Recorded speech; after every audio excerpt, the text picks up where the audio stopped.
عبداللہ ابن عمر رضی اللہ تعالیٰ عنہ کے پاس ایک شخص آیا، سنن ترمذی کی روایت ہے، عراق کا رہنے والا تھا۔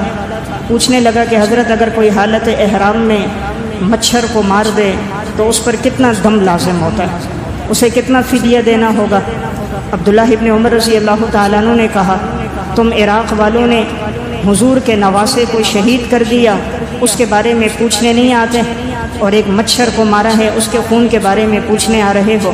حالانکہ میں نے خود حضور سے سنا تھا کہ نبی اکرم صلی اللہ علیہ وسلم نے فرمایا تھا کہ حسن اور حسین دونوں میرے لیے اس طرح ہیں جس طرح کہ ایک آدمی کے پھول ہوتے ہیں، تو حسن حسین جنت کے پھولوں میں سے۔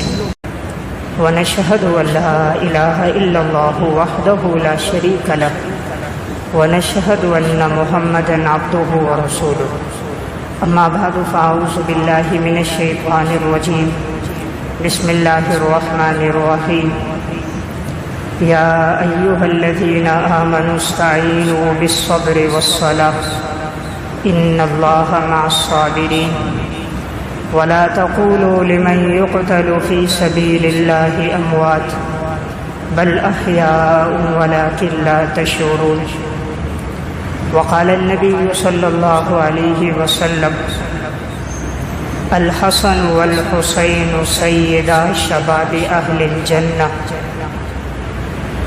رواه الترمذي وقال النبي صلى الله عليه وسلم اللهم إني أحبهما فأحبهما وأحب من يحبهما رواه الترمذي وقال النبي صلى الله عليه وسلم إن ابني هذا سيد لعل الله أن يصلح بين فئتين عظيمتين من المسلمين رواہ البخاری صدق اللہ العظیم۔ میرے انتہائی واجب الاحترام قابل صد احترام بھائیوں، دوستوں اور بزرگوں، محرم الحرام کا بابرکت مہینہ چل رہا ہے۔ اسلامی سال کا آغاز محرم الحرام کے مہینے سے ہوتا ہے۔ یکم محرم الحرام کو خلیفہ دوم سسر رسول امیر المومنین حضرت عمر رضی اللہ تعالیٰ عنہ کی شہادت کا دن ہے، اور 10 محرم الحرام نواسہ رسول حضرت حسین بن علی رضی اللہ تعالیٰ عنہ کی شہادت کا دن ہے۔ گزشتہ جمعے میں نے حضرت عمر رضی اللہ تعالیٰ عنہ کے حوالے سے ان کی سیرت، فضائل، مناقب اور ان کی زندگی کے زہد و تقویٰ کے واقعات عرض کیے تھے۔ آج کی نشست میں حضرت حسن، حضرت حسین رضی اللہ تعالیٰ عنہما کے فضائل و مناقب اور واقعہ کربلا کا پس منظر، اور یہ واقعہ کیسے پیش آیا اور اس میں ہمارے لیے کیا اسباق ہیں۔ حضرت حسن اور حضرت حسین رضی اللہ تعالیٰ عنہما حضرت فاطمہ رضی اللہ تعالیٰ عنہ کے صاحبزادے، نبی اکرم صلی اللہ علیہ وسلم کی بیٹی حضرت فاطمہ رضی اللہ تعالیٰ عنہ کے یہ دونوں بیٹے ہیں، حسن اور حسین، تو یہ رسول اللہ صلی اللہ علیہ وسلم کے نواسے کہلاتے ہیں، اور یہ اہل بیت میں سے ہیں۔ اہل بیت کہا جاتا ہے آپ صلی اللہ علیہ وسلم کی ازواج مطہرات کو، آپ کی بیٹیوں کو اور آپ کی بیٹیوں کی اولاد کو اہل بیت کہا جاتا ہے۔ تو اہل بیت کا پہلا مصداق گھر والیاں ہوتی ہیں، اور پھر اس کے اندر اولاد شامل ہوتی ہے، جیسے بیٹے، بیٹیاں اور پھر آگے ان کی اولاد۔ تو آپ صلی اللہ علیہ وسلم کے اہل بیت آپ کی ازواج مطہرات ہیں، آپ کی بیٹیاں ہیں، اور حضرت حسن، حضرت حسین رضی اللہ تعالیٰ عنہما ہیں، اور آپ نے خود ان کو اہل بیت میں شمار کیا ہے۔ سنن ترمذی کی روایت ہے، ام المومنین حضرت سلمہ رضی اللہ تعالیٰ عنہ فرماتی ہیں کہ جب قرآن کریم کی آیت نازل ہوئی کہ انما یرید اللہ لیذھب عنکم الرجس اہل البیت ویطہرکم تطہیرا، تو آپ صلی اللہ علیہ وسلم نے حضرت حسن کو، حضرت حسین کو، حضرت فاطمہ رضی اللہ تعالیٰ عنہ کو بلایا۔ حضرت علی رضی اللہ تعالیٰ عنہ بھی موجود تھے، اور آپ نے ایک چادر لی اور اس چادر کے نیچے ان تمام حضرات کو جمع فرمایا، اور فرمایا یا اللہ یہ میرے اہل بیت میں سے ہیں، اے اللہ تو ان کو پاکیزہ فرما اور ان سے ناپاکی کو رجس کو دور فرما۔ تو آپ صلی اللہ علیہ وسلم نے ان کو اہل بیت میں شمار کیا ہے۔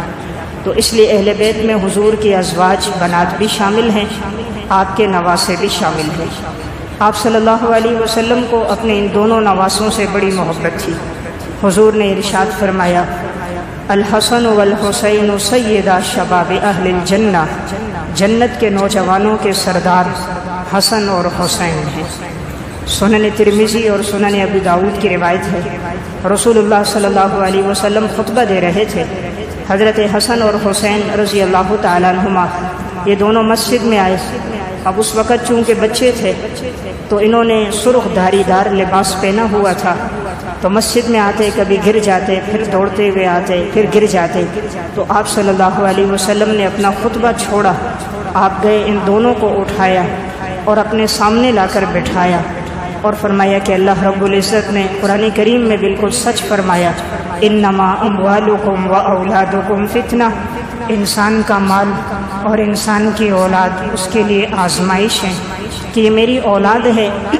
میں نے دیکھا یہ چلتے تھے گرتے تھے، چلتے تھے گرتے تھے، تو مجھ سے ضبط نہ ہو سکا، تو آپ نے خطبہ چھوڑ کر حسن اور حسین رضی اللہ تعالیٰ عنہما کو لایا اور آپ علیہ السلام نے اپنے سامنے بٹھایا۔ اس سے ان کی فضیلت اور مقام اور مرتبہ معلوم ہوتا ہے۔ سنن ترمذی کی روایت ہے، حضرت اسامہ بن زید رضی اللہ تعالیٰ عنہ فرماتے ہیں ایک دن میں رات کے وقت آپ صلی اللہ علیہ وسلم کے پاس گیا، آپ نے اپنے اوپر چادر ڈالی ہوئی تھی اور آپ نے اپنے دونوں ہاتھوں میں کسی کو اٹھایا ہوا تھا۔ تو میں نے حضور سے پوچھا یا رسول اللہ آپ نے کس کو اٹھایا؟ آپ علیہ السلام نے چادر ہٹائی تو میں نے دیکھا حضرت حسن تھے اور دوسری طرف حضرت حسین تھے۔ تو آپ صلی اللہ علیہ وسلم نے دعا فرمائی اللہم انی احبہما فاحبہما واحب من یحبہما، اے اللہ میں ان دونوں سے محبت کرتا ہوں، اے اللہ تو بھی ان سے محبت فرما اور تو ان سے بھی محبت فرما جو ان سے محبت کرے، یعنی جو حسن حسین سے محبت کریں اے اللہ تو ان سے بھی محبت فرما۔ تو رسول اللہ صلی اللہ علیہ وسلم کو حضرات حسنین سے بڑی محبت تھی۔ بسا اوقات آپ نماز پڑھا رہے ہوتے، سجدے میں ہوتے، حضرت حسن حسین میں سے کوئی آپ کے کندھے پہ چڑھ جاتا، آپ صلی اللہ علیہ وسلم اپنا سجدہ طویل فرما دیتے تھے، پھر وہ جب اترتے تو آپ سجدے سے اٹھتے تھے۔ اس سے اندازہ کیا جا سکتا ہے کہ نبی اکرم صلی اللہ علیہ وسلم کو اپنے ان نواسوں سے، بچوں سے بڑی محبت تھی۔ عبداللہ ابن عمر رضی اللہ تعالیٰ عنہ کے پاس ایک شخص آیا، سنن ترمذی کی روایت ہے، عراق کا رہنے والا تھا، پوچھنے لگا کہ حضرت اگر کوئی حالت احرام میں مچھر کو مار دے تو اس پر کتنا دم لازم ہوتا ہے، اسے کتنا فدیہ دینا ہوگا؟ عبداللہ ابن عمر رضی اللہ تعالیٰ عنہ نے کہا تم عراق والوں نے حضور کے نواسے کو شہید کر دیا، اس کے بارے میں پوچھنے نہیں آتے، اور ایک مچھر کو مارا ہے اس کے خون کے بارے میں پوچھنے آ رہے ہو۔ حالانکہ میں نے خود حضور سے سنا تھا کہ نبی اکرم صلی اللہ علیہ وسلم نے فرمایا تھا کہ حسن اور حسین دونوں میرے لیے اس طرح ہیں جس طرح کہ ایک آدمی کے پھول ہوتے ہیں تو حسن حسین جنت کے پھولوں میں سے، یعنی تم نے ان پھولوں کو شہید کیا، وہ نہیں پوچھتے، اور تم ایک مچھر کے بارے میں آ کر سوال کر رہے ہو۔ اس سے اندازہ کیا جاتا ہے کہ صحابہ اکرام کو بھی حضرات حسنین سے بڑی محبت تھی۔ صحیح بخاری کی روایت ہے، حضرت ابو بکر صدیق رضی اللہ تعالیٰ عنہ مسجد سے باہر آئے، حضرت حسن رضی اللہ تعالیٰ عنہ کھیل رہے تھے، حضرت ابو بکر صدیق رضی اللہ تعالیٰ عنہ نے اٹھایا اور انہیں اپنے کندھے پر بٹھایا اور مسکراتے ہوئے فرمایا حسن تم آپ صلی اللہ علیہ وسلم کے مشابہ ہو۔ حضرت علی ساتھ تھے، فرمایا علی کے مشابہ نہیں ہو، تم حضور کے مشابہ ہو۔ حضرت ابو بکر صدیق فرما رہے تھے اور حضرت علی دیکھ کر آپ کو مسکرا رہے تھے۔ تو گویا حضرات شیخین کو بھی بڑی محبت تھی رسول اللہ صلی اللہ علیہ وسلم کے نواسوں سے۔ سنن ترمذی کی روایت ہے، آپ صلی اللہ علیہ وسلم نے ایک دفعہ حضرت حسن کو اپنے کندھے پر اٹھایا ہوا تھا، آپ راستے میں جا رہے تھے، اتنے میں کسی نے کہا، حضرت حسن کو خطاب کر کے، بچے تھے، فرمایا آج تو بڑی بہترین سواری ہے، یعنی حضور نے تمہیں اٹھایا ہے تو بڑی بہترین سواری ہے۔ آپ صلی اللہ علیہ وسلم نے فرمایا سوار بھی بڑا بہترین ہے، سواری بہترین ہے یعنی میں، اور سوار بھی بڑا بہترین ہے یعنی حسن۔ تو رسول اللہ صلی اللہ علیہ وسلم کو دونوں سے بڑی محبت تھی۔ تو میں عرض کر رہا تھا حضرات حسنین کے بڑے فضائل ہیں۔ سنن ترمذی کی روایت ہے، حضرت ام سلمہ رضی اللہ تعالیٰ عنہ فرماتی ہیں کہ میں نے خواب میں دیکھا رسول اللہ صلی اللہ علیہ وسلم مجھے خواب میں آئے، آپ کے بال مبارک اور کپڑے پورا گندہ تھے، آپ غمگین اور پریشان تھے۔ میں نے پوچھا یا رسول اللہ کیا ہوا؟ کہا ان لوگوں نے ابھی میرے بیٹے کو یعنی حضرت حسین کو شہید کر دیا۔ تو یہ اس وقت کا واقعہ ہے جس دن حضرت حسین رضی اللہ تعالیٰ عنہ شہید ہوئے تھے کربلا میں۔ تو حضرت ام سلمہ رضی اللہ تعالیٰ عنہ نے خواب میں نبی اکرم صلی اللہ علیہ وسلم کو دیکھا تھا۔ رسول اللہ صلی اللہ علیہ وسلم ایک دفعہ بیٹھے تھے اور ایک فرشتے آئے، آپ سے بات فرمائی، چلے گئے، آپ رونے لگ گئے۔ آپ سے پوچھے گئے یا رسول اللہ آپ کیوں روئے؟ فرمایا انہوں نے آ کر مجھے ابھی بتایا تھا کہ آپ کی امت میں چند لوگ ہوں گے جو آپ کے نواسے حضرت حسین کو شہید کر دیں گے، اور انہوں نے مجھے وہ مٹی بھی دکھائی، تو اس لیے میں نے اسے دیکھا تو میں رونے لگ گیا۔ تو گویا آپ صلی اللہ علیہ وسلم کو پہلے یہ بات بتلا دی گئی تھی کہ آپ کے یہ نواسوں نے آگے جا کر شہید ہونا ہے۔ تو بڑے فضائل ہیں حضرات حسنین کے۔ مسند احمد کی روایت ہے، آپ صلی اللہ علیہ وسلم سفر میں جاتے تو پہلے حضرت فاطمہ کے ہاں جاتے، سفر سے واپس آتے تو حضرت فاطمہ کے ہاں پہلے واپس آتے۔ ایک دفعہ آپ آئے، حضرت فاطمہ کے دروازے پہ ایک پردہ لٹک رہا تھا، تو وہ ریشم کا تھا، انہیں معلوم نہیں تھا کہ اس کی ممانعت ہے۔ تو اسی طرح حضرت حسن حسین کے ہاتھوں میں ایک کڑے سے تھے لیکن وہ چاندی کے تھے۔ آپ صلی اللہ علیہ وسلم نے دیکھا تو آپ گھر میں داخل نہیں ہوئے، واپس ہو گئے۔ حضرت فاطمہ رضی اللہ تعالیٰ عنہ مزاج شناس تھی، فوراً سمجھ گئیں کہ شاید حضور اس لیے واپس ہوئے کہ پردہ لٹک رہا تھا اور ان کے ہاتھ میں کنگن تھے، ورنہ حضور تو جب دیکھتے ہیں حسنین کو اٹھاتے ہیں، چومتے ہیں۔ انہوں نے فوراً کنگن لیے اور اس کو توڑ دیے، پردہ اتارا اور اس کو پھاڑ دیا اور آپ صلی اللہ علیہ وسلم کی طرف بھیج دیا۔ اب وہ ٹوٹے ہوئے کنگن تھے، وہ حسنین کے ہاتھوں میں تھے، وہ بھی دوڑتے ہوئے حضور کے پاس گئے تو رو رہے تھے۔ آپ صلی اللہ علیہ وسلم نے حضرت صوبان سے فرمایا کہ جاؤ حضرت فاطمہ کے لیے ایک اور ہار لے کر آؤ چمڑے کا، اور پھر کہا ان کے لیے بھی وہ لے کر آؤ کنگن لیکن ہاتھی کے دانتوں کے بنے ہوئے ہوں۔ پھر آپ نے فرمایا میں نہیں چاہتا کہ میری اولاد کہ یہ زندگی عیش و عشرت کے اندر خواہشات میں گزارے۔ آپ کا مقصد تھا ان کی زندگی دنیا سے بے رغبتی میں گزرے، آخرت کے ساتھ تعلق میں گزرے، کہ اس طرح کا پردہ لٹکانا اور کنگن ہاتھوں میں ہونا یہ چونکہ اہل بیت کے مقام اور ان کے مرتبے کے مناسب نہیں تھا، اس لیے آپ نے پسند نہیں فرمایا۔ تو میں عرض کر رہا تھا اللہ تعالیٰ نے ان حضرات کو بڑا مقام دیا۔ حضرات صحابہ کو بھی ان سے بڑی محبت تھی۔ حضرت عمر رضی اللہ تعالیٰ عنہ الاصابہ فی تمیز الصحابہ میں واقع ہے، حضرت عمر حضرت امیر معاویہ رضی اللہ تعالیٰ عنہ کے ساتھ کچھ بات کر رہے تھے۔ عبداللہ ابن عمر دروازے پر تھے تو کچھ بات طویل ہوئی، مشورہ، عبداللہ ابن عمر واپس آنے لگے۔ حضرت حسین بھی دروازے پہ تھے، وہ بھی واپس ہو گئے کہ شاید حضرت عمر کوئی مشورہ خاص کر رہے ہیں۔ بعد میں حضرت عمر رضی اللہ تعالیٰ عنہ کے حضرت حسین سے ملاقات ہوئی، فرمایا بھائی تم کیوں واپس چلے گئے؟ فرمایا جب آپ کے بیٹے عبداللہ بن عمر چلے گئے تو میں بھی چلا گیا۔ حضرت عمر رضی اللہ تعالیٰ عنہ نے فرمایا کہ مجھے جو تم سے محبت اور تعلق ہے وہ اپنے بیٹے سے کئی گنا زیادہ ہے۔ اگر تم آتے تو تم آ کر مجھ سے اجازت لیتے، تم اندر آ جاتے، یعنی تمہیں یوں واپس جانا نہیں چاہیے تھا۔ اور اس موقع پر حضرت عمر نے فرمایا کہ ہمارے بالوں میں یہ جو سفیدی آ گئی اور ہمارے بال اسلام میں سفید ہو گئے، یہ تو تمہارے اور تمہارے خاندان کی وجہ سے ہے، یعنی حضور کے توفیل اللہ نے ہمیں ایمان کی دولت عطا فرمائی تو تمہارے تو بڑے احسانات ہیں مجھ پہ۔ گویا آپ صلی اللہ علیہ وسلم کے جانے کے بعد حضرات صحابہ کو بھی ان سے بڑی عقیدت تھی۔ سیر و اعلام النبلاء میں واقع ہے، حضرت عمر رضی اللہ تعالیٰ عنہ کے دور میں مال غنیمت آیا، مال غنیمت میں کپڑے آئے، سب تقسیم ہو گئے۔ اتفاق سے حضرت حسن حسین کے قد چھوٹے تھے، اس وقت بچے تھے، تو کوئی ایسا کپڑا نہیں تھا جو ان کے جسم پہ پورا آئے، تو ان کو نہ مل سکا۔ حضرت عمر رضی اللہ تعالیٰ عنہ کی ان بچوں سے ملاقات ہوئی راستے میں، کہا بھی تمہیں کپڑے نہیں ملے؟ کہا نہیں ملے۔ حضرت عمر نے فوراً یمن کے گورنر کو خط لکھا، جتنا جلدی ہو ان دونوں کے لیے لباس بنا کر جلدی سے بھیجو۔ انہوں نے فوراً وہاں سے لباس بنا کر بھیجے، اور جب وہ حضرت حسن حسین کو پہنائے گئے تو حضرت عمر رضی اللہ تعالیٰ عنہ کو بڑی خوشی ہوئی۔ تو واقعہ سنانے کا مقصد ان صحابہ کا اور اہل بیت کا آپس میں بڑا تعلق تھا، آپس میں بڑی محبت تھی، ایک دوسرے کا بڑا لحاظ تھا۔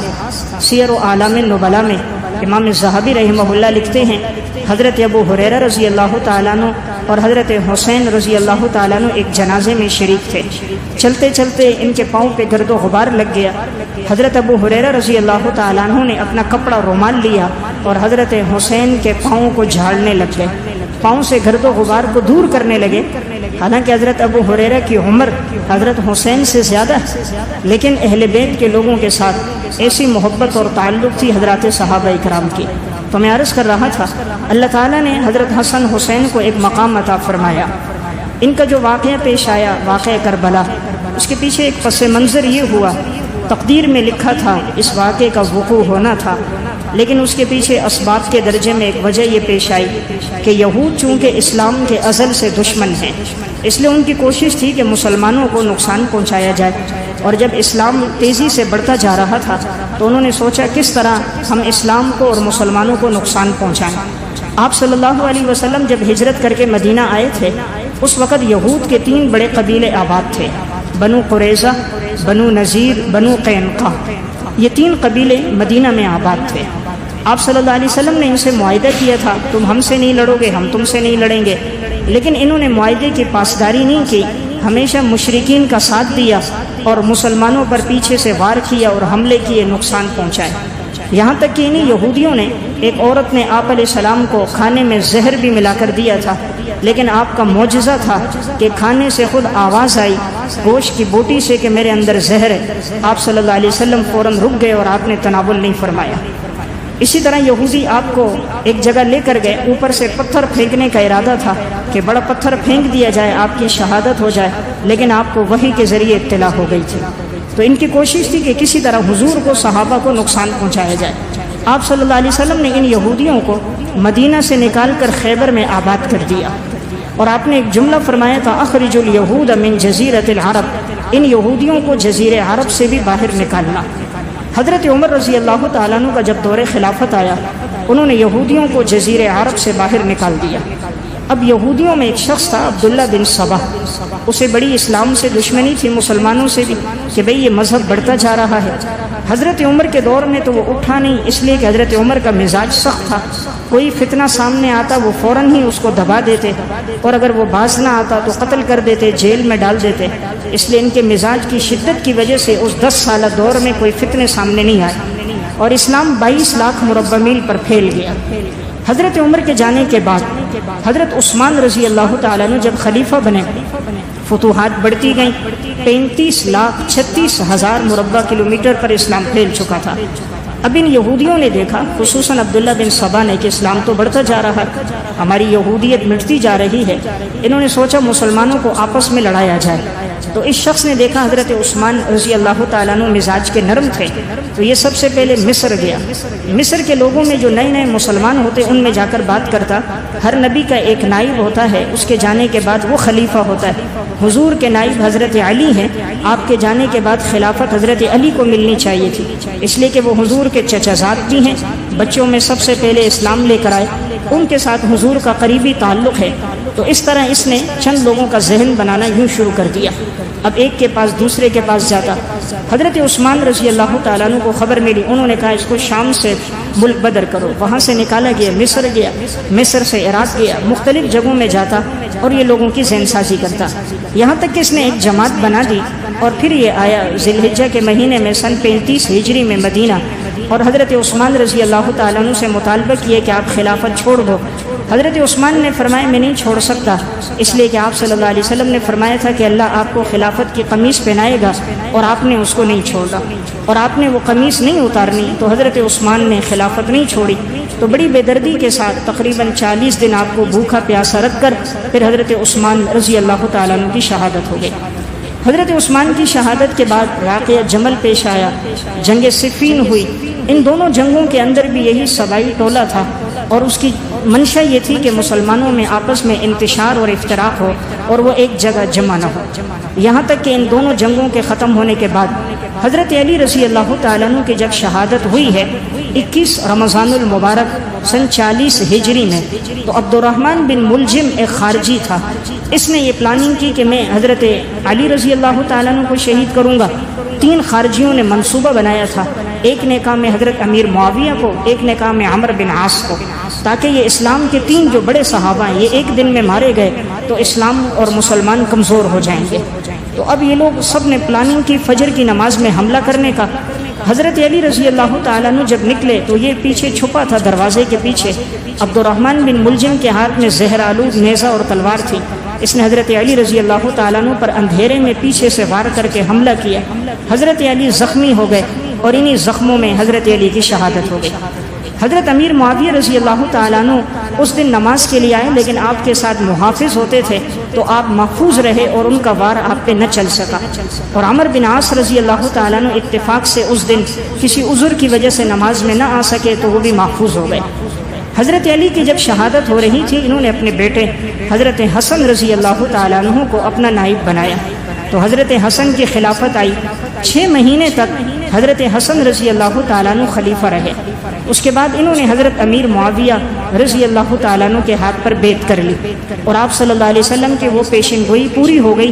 ان ابنی ھذا سید لعل اللہ ان یصلح بین فئتین عظیمتین من المسلمین، میرا یہ بیٹا سردار ہے اور اللہ تعالیٰ اس کے ذریعے سے 2 مسلمان جماعتوں کے درمیان میں صلح کروائے گا۔ تو حضور نے دونوں جماعتوں کو مسلمان جماعت کہا، حضرت امیر معاویہ کی جماعت کو بھی، حضرت علی رضی اللہ تعالیٰ عنہ کی جماعت کو بھی۔ تو صلح ہو گئی۔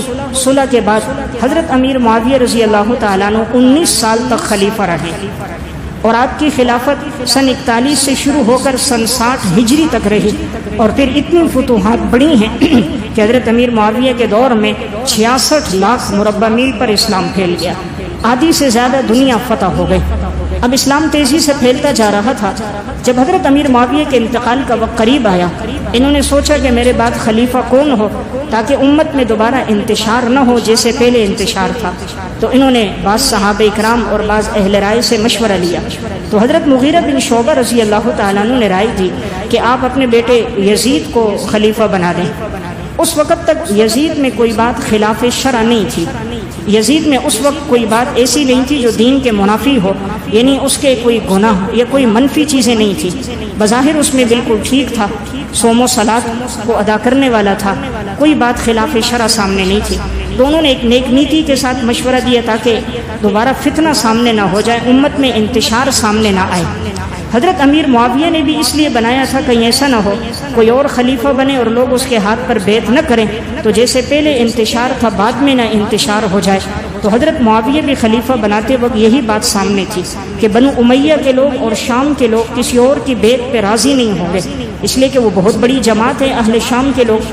تو انہوں نے اپنے بیٹے کو خلیفہ بنا دیا۔ اب یہاں افضل لوگ موجود تھے، افضل صحابہ اکرام بھی تھے، لیکن افضل کی موجودگی میں مفضول کو خلیفہ بنانا اس لیے کہ تاکہ امت میں انتشار نہ ہو، لڑائی جھگڑا اور فساد نہ ہو، تو اس کے نظیر شریعت میں موجود ہے۔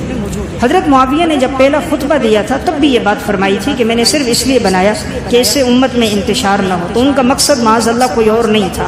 لیکن جس وقت یزید کی خلافت آئی سن 60 ہجری 22 رجب کو حضرت امیر معاویہ رضی اللہ تعالیٰ عنہ کا انتقال ہو گیا۔ اب یزید نے اپنے تمام گورنروں کو لکھا کہ تم زبردستی سب سے میرے لیے بیعت لو، جو بیعت نہ کرے تو اس پر سختی کرو۔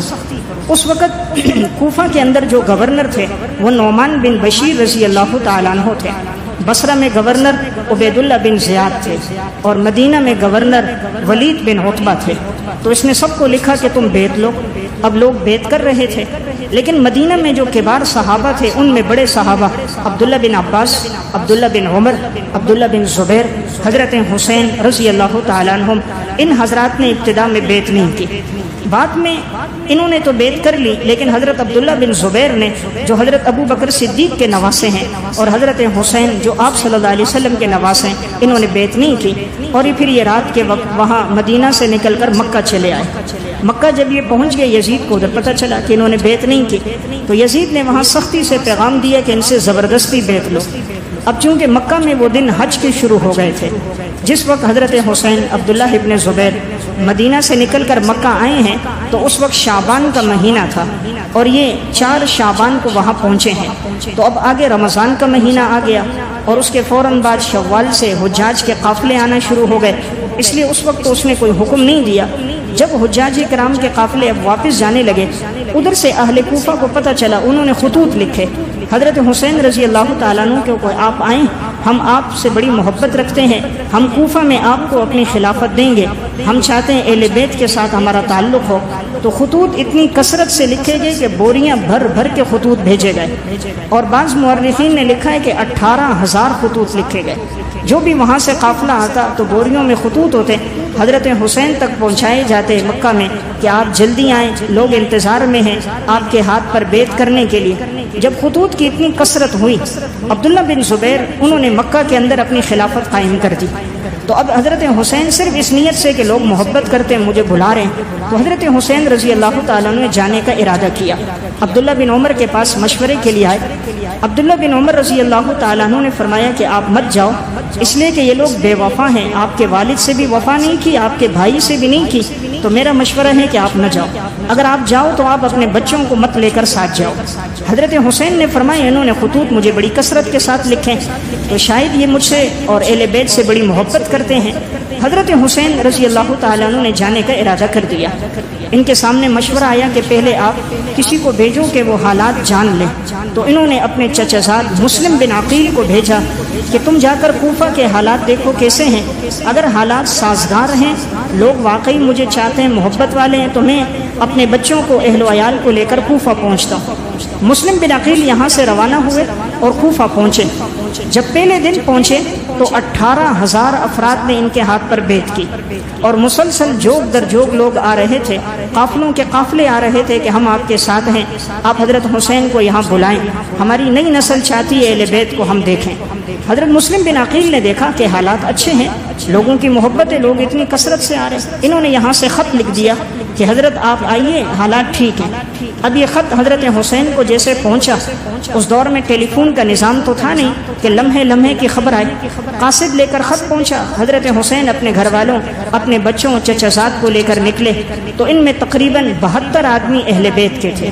کل قافلہ بعض مورخین نے لکھا ہے 140 افراد پر مشتمل تھا، اور جن میں آگے جو شہید ہوئے ہیں وہ 72 لوگ ہیں جو بنو ہاشم میں سے تھے، اس خاندان کے جو شہید ہوئے۔ اب یہ چونکہ لڑنے کی نیت سے گئے نہیں، لڑنے کی نیت ہوتی تو اپنے بچوں کو، دودھ پیتے بچوں کو ساتھ لے کر نہ جاتے، یہ تو صرف اس نیت سے کہ ان لوگوں نے خطوط لکھے اور بلایا ہے۔ حضرت حسین ساتھ خطوط بھی لے کر نکلے۔ اب یہ قافلہ مکہ سے روانہ ہو رہا ہے، کوفہ کی طرف جا رہا ہے۔ 8 ذی الحجہ کو سن 60 ہجری میں یہ قافلہ یہاں سے نکل گیا۔ مسلم بن عقیل جب وہاں پہنچ گئے، اس وقت گورنر تھے نعمان بن بشیر رضی اللہ تعالیٰ عنہ، وہ صحابی تھے، وہ نرم مزاج کے تھے۔ انہوں نے مسلم بن عقیل کو کچھ نہ کہا، جو ان کے ہاتھ پر بیعت کر رہا تھا انہوں نے کوئی بات نہیں کی۔ یزید کو پتہ چل گیا اس طرح ان کے ہاتھ پر بیعت ہو رہی ہے، تو یزید بدبخت نے فوراً ان کو ہٹایا اور ان کی جگہ گورنر عبید اللہ بن زیاد کو بنا دیا۔ عبید اللہ بن زیاد ایک عام آدمی ہے، فاسق فاجر آدمی ہے، اس کو گورنر بنا کر کہا کہ تم سختی کرو اور جو بھی ان کے ہاتھ پر بیعت کرے ان کو تلوار کے ساتھ سیدھا کرو، اور کسی کو مسلم بن عقیل کے ہاتھ پر بیعت نہ کرنے دو، اور اپنی طاقت ان پہ ظاہر کرو۔ عبید اللہ بن زیاد گھوڑے پر آیا، اس نے اپنا منہ باندھا ہوا تھا، یہ جیسے ہی کوفہ میں داخل ہوا کہا اب میں گورنر ہوں، اور اپنا پیغام بتا دیا کہ میرے پاس یہ پیغام موجود ہے، اور اس نے کہا جس نے ان کے ہاتھ پر بیعت کی میں اسے قتل کروں گا۔ تو عبید اللہ بن زیاد کی ایک دھمکی سے جو کوفہ کے لوگ جنہوں نے اتنے خطوط لکھ کر بلایا تھا سب کے سب بے وفا تھے، سارے پیچھے ہٹنا شروع ہو گئے۔ اگلے دن دیکھا 18,000 کے اندر 6,000 رہ گئے، اس کے بعد 2,000 رہ گئے، تیسرا دن آیا تو صرف 5 سے 6 آدمی رہ گئے، باقی سب نے ساتھ چھوڑ دیا۔ اب جن کے ہاں حضرت مسلم بن عقیل ٹھہرے تھے وہ ہانی بن عروہ ان کے ہاں ٹھہرے ہوئے تھے، تو اس بدبخت نے عبید اللہ نے ہانی بن عروہ سے کہا ان کو میرے حوالے کرو، نہیں تو میں تمہیں بھی قتل کروں گا، ان کو بھی۔ پھر اس نے ایک لشکر لے کر حملہ کیا اور حضرت مسلم بن عقیل کو انہوں نے بہت زخمی کر دیا۔ مسلم بن عقیل نے دیکھا جب حالات ٹھیک نہیں ہیں، انہوں نے فوراً ہی قاصد ایک روانہ کیا اور خط لکھ دیا کہ حضرت حالات ٹھیک نہیں ہیں، آپ مت آؤ۔ اب پہلا خط تو حضرت حسین کو پہنچا تھا، اس وقت حالات ٹھیک تھے، وہ نکل گئے۔ دوسرا انہوں نے پیغام بعد میں دیے کہ آپ مت آؤ، قافلہ نکل کر راستے میں پہنچ گیا۔ اب اس بدبخت نے حضرت مسلم بن عقیل کو شہید کیا اور بڑی بے دردی کے ساتھ شہید کیا گیا۔ وہ اس طرح کہ یہ زخمی حالت میں رات گلیوں میں دوڑ رہے تھے، پناہ کی جگہ کوئی نہیں تھی۔ مسلم بن عقیل کی تو ایک خاتون نے پناہ دی اور پانی پلایا، زخموں کی مرہم پٹی کی، تو اس کا جو بیٹا تھا وہ محمد بن اشعث کے ساتھ اس کا تعلق تھا، وہ عبید اللہ بن زیاد کا خاص آدمی تھا۔ اس نے عبید اللہ کو جا کر کہا جو تمہیں مطلوب ہے آدمی وہ تو ہمارے گھر میں، مجھے کتنا انعام دو گے؟ اس نے کہا اتنا انعام ملے گا۔ تو اس بدبخت نے وہ زخمی حالت میں مسلم بن عقیل ان کے حوالے کیا گیا اور اس طرح انہیں شہید کر کے ان کی لاش اوپر سے انہوں نے نیچے پھینک دی۔ اب مسلم بن عقیل جو اہل بیت میں سے تھے وہ شہید ہو گئے۔ راستے میں حضرت حسین جب قافلے کے ساتھ آ رہے ہیں، اب ان کو خبر پہنچی کہ مسلم بن عقیل کی تو شہادت ہو گئی۔ اب انہوں نے مشورہ لیا، ان کے ساتھ حضرت حسین کے ساتھ ان کے بھائی بھی تھے، حضرت علی رضی اللہ تعالیٰ عنہ کے صاحبزادے، ان میں عباس تھے، محمد تھے، ابو بکر تھے، عمر تھے، عثمان تھے، جعفر تھے، حضرت حسن کے بیٹے تھے، خود حضرت حسین کے بیٹے تھے، علی اکبر تھے، علی اصغر تھے، اور مسلم بن عقیل کے بیٹے تھے، حضرت جعفر کے بیٹے تھے۔ تو یہ 72 آدمیوں کا قافلہ تو اہل بیت کا قافلہ تھا۔ حضرت حسین نے مشورہ لیا کہ تمہاری کیا رائے ہے، ہم یہاں سے اب واپس جائیں اس لیے کہ حالات ٹھیک نہیں ہیں، یا ہم آگے جائیں؟ حضرت مسلم بن عقیل کے بیٹوں نے کہا کہ حضرت واپس نہیں جائیں گے، ہم اپنے والد کا بدلہ لیں گے۔ حضرت حسین رضی اللہ تعالیٰ عنہ قافلہ لے کر گئے۔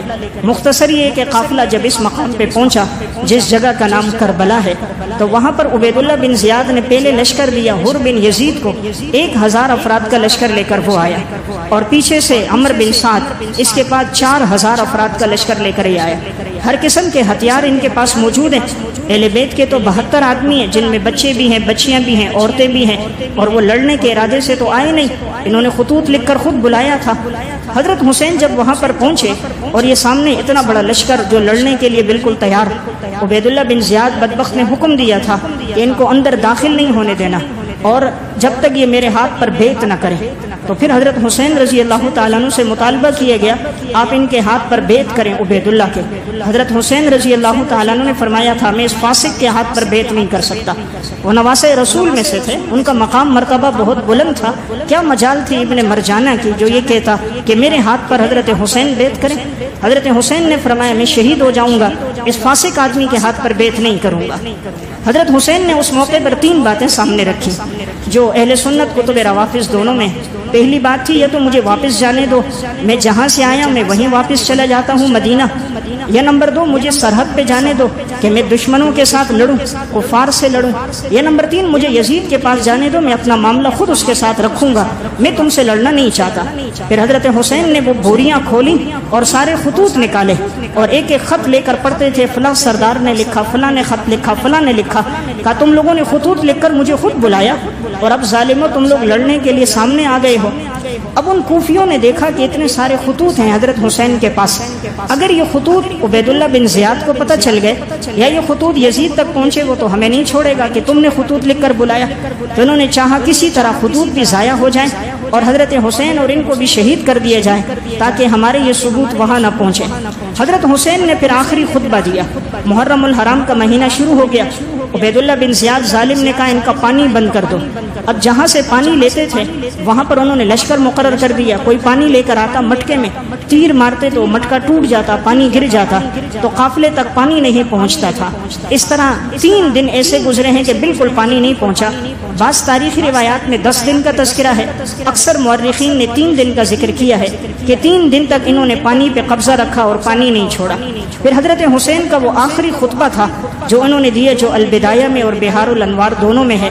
حضرت حسین نے فرمایا کہ تم لوگ میرے بارے میں جانتے ہو میں آپ صلی اللہ علیہ وسلم کا نواسہ ہوں، میرے بارے میں حضور نے فرمایا تھا الحسن والحسین سیدا شباب اہل الجنہ، جنت کے نوجوانوں کے سردار حسن اور حسین ہیں۔ تم نے سنا ہے حضور نے فرمایا تھا میرے جنت کے 2 یہ پھول حسن اور حسین ہیں۔ آپ نے کہا تمہیں معلوم ہے کہ میں حضرت فاطمہ کا بیٹا ہوں، تو تم نے میرے ساتھ حضور کی نسبت کا بھی لحاظ نہیں رکھا۔ آج اگر عیسائیوں کو پتہ چلتا ہے کہ عیسیٰ علیہ السلام کی سواری ایک گدھا ہے وہ اس کی بھی رعایت رکھتے اور تم نے ہماری رعایت نہیں رکھی۔ حضرت حسین نے خطبہ دے کر چاہا کہ یہ لوگ بات سمجھ جائیں، لیکن ان کے حق میں بدبختی لکھی ہوئی تھی، کوئی بھی اس سے باز نہ آیا۔ اب انہوں نے تیر اندازی شروع کر دی۔ 7 محرم صبح سے تیر اندازی شروع ہوئی، کہاں 4000 کا لشکر، کہاں حر بن یزید کا 1000، کہاں اہل بیت کے 72 آدمی جن میں عورتیں اور بچے بھی۔ آخر کیسے مقابلہ ہو؟ لیکن پھر بھی اللہ نے ایمان کی ایسی طاقت رکھی تھی۔ یہ نکلے ہیں، حضرت عباس کے ہاتھ میں جھنڈا تھا، حضرت عباس پانی لے کر آتے تھے، یہ تیر مارتے گر جاتے جاتا پھر بھی پانی پہنچاتے تھے۔ حضرت حسین کی بہن تھی حضرت ام کلثوم اور حضرت زینب، وہ پریشان ہو گئی، غمگین ہو گئی۔ حضرت حسین نے ان کو تسلی دی تھی بہار الانوار میں کہ اگر میں شہید ہو گیا، یہ بچے تم نے رونا نہیں ہے، سینہ کوبی نہیں کرنا، تم نے اپنے سینوں کو پیٹنا نہیں ہے، تم نے صبر کرنا ہے، اور یہی میرے نانا کی تعلیمات ہیں۔ جب انہوں نے تیر اندازی شروع کی، حضرت حسین کے بیٹے تھے محمد قاسم، چھوٹے تھے، پانی کی طلب ہوئی، 3 دن سے نہ ماں نے پانی پیا نہ بچوں نے پانی پیا، تو وہ بچہ تڑپ رہا تھا۔ حضرت حسین کے پاس لایا گیا، ان کا ظالمو اس کو تو پانی دو۔ سنان بن انس بدبخت نے ایک تیر مارا، وہ تیر جا کر اس بچے کی گردن پہ لگا اور وہ بچہ شہید ہو گیا۔ حضرت حسین نے اپنے ہاتھوں میں خون لیا اور آسمان کی طرف اٹھا کر کہا، اے اللہ اگر تو اس پہ راضی ہے میں اس پہ بھی راضی ہوں، لیکن اے اللہ تو قیامت تک ان سے بدلہ لینا۔ انہوں نے ہمیں بلایا اور اتنی تکلیف میں ڈالا، مولا کریم قیامت تک تو ان سے بدلہ لے لے۔ حضرت حسین کی پھر یہ بد دعا تھی۔ حضرت حسین اب مقابلے کے لیے دونوں ہاتھوں میں تلوار لے کر اٹھے۔ حضرت عباس حضرت حسین کے بھائی ہیں، فرمایا جب تک ہماری جان میں جان ہے آپ آگے نہیں آئے۔ حضرت حسین کے سگے بھائی حضرت عباس جن کے ہاتھ میں جھنڈا تھا، حضرت جعفر، محمد، ابو بکر، عمر، عثمان، یہ سارے آگے بڑھ کے لڑتے رہے، یہاں تک کہ یہ سب کے سب شہید ہو گئے۔ پھر حضرت حسن کے بیٹے تھے وہ شہید ہو گئے۔ حضرت حسین کے اپنے بیٹے تھے، علی اکبر تھے، علی اصغر تھے، ان کی شہادت ہو گئی۔ مسلم بن عقیل کے بیٹے تھے، وہ شہید ہو گئے۔ یعنی اہل بیت کے 72 آدمیوں کا خون یہاں گر چکا ہے، اور یہ سب لاشیں حضرت حسین رضی اللہ تعالیٰ عنہ کے سامنے۔ پانی نہیں تھا لیکن تیمم کر کے نماز پڑھی ہے۔ کربلا میں ایک دن حضرت حسین نے نماز نہیں چھوڑی۔ یہ آنے والی امت کو درس دینا تھا کہ تم جس نواز رسول کا نام لیتے ہو، انہوں نے تو کربلا میں بھی نماز نہیں چھوڑی، ہر نماز آپ نے وہاں جماعت کے ساتھ ادا کی ہے۔ جب حضرت حسین کی حالت زیادہ زخمی حالت میں ہو گئے، اپنے یہاں گھر والوں کے پاس آئے تو وہ خیموں کے اندر تھے۔ بعض بدبختوں نے خیموں کو آگ لگا دی، خیموں میں جو خواتین تھے، بچے تھے، وہ جھلسنے کی وجہ سے وہ باہر نکلنے لگے، تکلیف کی حالت میں تھے۔ حضرت زینب بھی پریشان ہو گئی۔ حضرت حسین نے تسلی دی کہ آپ پریشان نہ ہو، زندگی رہی تو ٹھیک ورنہ حوض کوثر پہ ملاقات ہوگی۔ پھر حضرت حسین کے ہاتھ میں تلوار تھی، دونوں ہاتھوں میں لے کے لڑے۔ ایک آدمی نے چند دنوں سے کھایا بھی نہ ہو، پانی بھی نہ پیا ہو، 70 لاشیں سامنے گر گئی ہوں، اپنے ہاتھوں میں اپنے بیٹوں کا خون ہو، اپنی نظروں کے سامنے بھائیوں کی گرتی لاشیں ہوں، اپنے سامنے بھتیجوں کی لاشیں ہوں، اور اپنی بیٹیاں اپنی بہنیں سامنے خیمے میں پڑی بے سر و سامانی کی حالت میں ہو۔ لیکن کیا ایمان تھا حضرت حسین کا، فرمایا میں اس فاسق کے ہاتھ پر بیعت نہیں کر سکتا، اس عبید اللہ بن زیاد کے ہاتھ پر میں بیعت نہیں کروں گا۔ حضرت حسین لڑتے رہے، آخر زخمی حالت میں تھے۔ یہ ذل جوشن بدبخت آگے بڑھا، سنان بن انس پیچھے سے انہوں نے وار کر دیا، حضرت حسین کے بائیں ہاتھ پہ لگا، بائیں ہاتھ کٹ گیا۔ اب دائیں ہاتھ سے لڑتے تھے، 43 زخم لگے تھے تلوار کے نیزے کے، 43 زخم لگے ہیں تلوار کے نیزوں کے، لیکن پیچھے نہیں ہٹے، آخری دم تک لڑے ہیں۔ پھر آخر میں سنان بن انس نے پیچھے سے ایک تیر مارا، حضرت حسین کے گردن میں لگا، آپ نیچے جھکے ہیں، سجدے کی حالت میں گئے ہیں، اس بدبخت نے تلوار کا وار کیا اور حضرت حسین رضی اللہ تعالیٰ عنہ کا سر اقدس ہلک ہو گیا۔ پھر یہ ظالم سر لے کر عبید اللہ بن زیاد کے پاس آئے تھے۔ اس بدبخت نے کہا تھا ان کے جسموں پہ گھوڑے دوڑا دینا، تو حضرت حسین اور کربلا والوں کے جسموں پر ان بدبختوں نے گھوڑے دوڑا دیے۔ یہ اسلام جو پھیلا ہے یہ خون سے پھیلا ہے، اسلام کے درخت کو جو آبیاری ہوئی ہے یہ خون کے ساتھ آبیاری ہوئی ہے۔ پھر اللہ نے اس درخت کو اتنا ثمرآور بنایا۔ جب حضرت حسین کا سر مبارک عبید اللہ بن زیاد کے پاس لایا گیا، اس بدبخت کے ہاتھ میں چھڑی تھی اور یہ حضرت حسین کے ہونٹوں پہ چھڑی مارنے لگا۔ زید ابن ارقم موجود تھے، فرمایا ظالم اس چھڑی کو ہٹا، میں نے ان ہونٹوں پر رسول اللہ صلی اللہ علیہ وسلم کے ہونٹوں کو لگتا ہوا دیکھا، میں نے ان ہونٹوں پر رسول اللہ صلی اللہ علیہ وسلم کے ہونٹوں کو لگتا ہوا دیکھا ہے کہ آپ ان کا بوسہ لیتے تھے، اس اپنی چھڑی کو یہاں سے ہٹا۔ پھر اللہ نے اس بدبخت کو بھی سزا دی ہے۔ سنن ترمذی کی روایت ہے، یہی عبید اللہ بن زیاد آخر میں جب یہ مرا ہے، اس کی لاش رکھی ہوئی تھی، لوگوں نے کہا سانپ آ گیا، سانپ وہ آیا اور آ کر اس کے پہلے یہاں کانوں سے داخل ہوا، ناک کے نتنوں سے نکلا، پھر تھوڑی دیر ٹھہرا، پھر ناک کے نتنوں سے داخل ہوا، پھر کان سے نکلا، 3 مرتبہ ایسا ہوا ہے۔ سب کے سامنے اللہ نے اس عبید اللہ بن زیاد کو رسوا کر دیا۔ جتنے لوگ اس میں شریک تھے حضرت حسین رضی اللہ تعالیٰ عنہ کی شہادت میں، اللہ نے سب کو دنیا میں ذلیل و رسوا کیا۔ یہ جو ذل جوشن تھا اس کا بھی بڑا عبرتناک انجام ہوا، سنان بن انس کا۔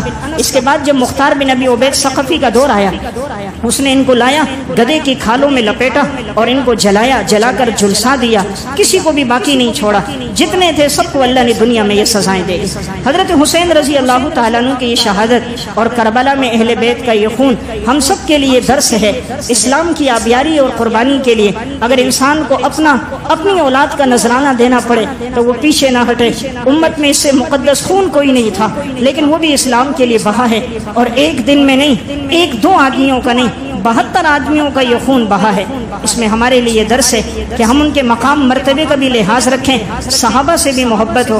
بعض لوگ اہل بیت کے تذکرے میں صحابہ کو برا بھلا کہتے ہیں، یہ بھی غلط ہے۔ صحابہ تو پہلے دنیا سے ابو بکر، عمر، عثمان چلے گئے، ان کی کیا غلطی اور قصور، اس میں صحابہ کو برا کہنا یہ بھی غلط۔ اہل سنت والجماعت تمام صحابہ کرام سے محبت رکھتے ہیں، اور یہی ہمارے ایمان کا حصہ ہے، اور ہمیشہ یہ دعا کرنی چاہیے اللہ رب العزت ہمیں ان صحابہ کرام اور اہل بیت کے نقش قدم پر چلنے کی توفیق عطا فرمائے۔ وآخر دعوانا الحمدللہ رب العالمین۔